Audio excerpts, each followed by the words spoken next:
তুই যে সারাদিন মোবাইলটা নিয়ে বসে থাকিস, তোর কোনো অ্যাম্বিশন নেই জীবনে? আরে দুদিন বাদে খাবি কি? দূর বাবা, তুমি যেন ফোন দেখোই না। আমার মতো বয়সে তুমি কি করো? আমাদের সময় খেলাধুলা ছিল, ছেলে মেয়েদের মধ্যে একটা জানার ইচ্ছা ছিল। এখন এখন কাউকে কিছু বলতে গেলেই মহাপাপ। আমার মতো বয়সে যদি তোমার কাছে ফোনটা থাকতো না, তুমিও ঠিক একই করতে। তুই বেশি বুঝে গেছিস, বেশি জেনে গেছিস। আমি যখন তোকে কিছু বলছি সেটা না শুনে তুই আমার সঙ্গে তর্ক করছিস, বাবার সঙ্গে তর্ক করছিস। না না, তুমি কথা ঘোরাচ্ছ কেন? হ্যাঁ, গুরুজনদের কথা শুনতে হয়। কেন শুনবো তোমার কথা?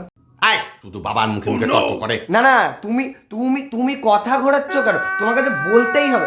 না না, ধুর, এসব শুনলে আমার মুডটাই খারাপ হয়ে যায়। তাই তো আজকাল মাথা খুলে নয়, ফোন খুলেই সবকিছু শেখা যায়। देखा आपने लापरवाही का नतीजा है। ওরে বাবা রে, তো দেখছি আমার থেকেও উন্নত ধরনের দর্শন শিখে গেছে। আমি গুগলে how to survive dads lecture দেখে শিখে নিয়েছি।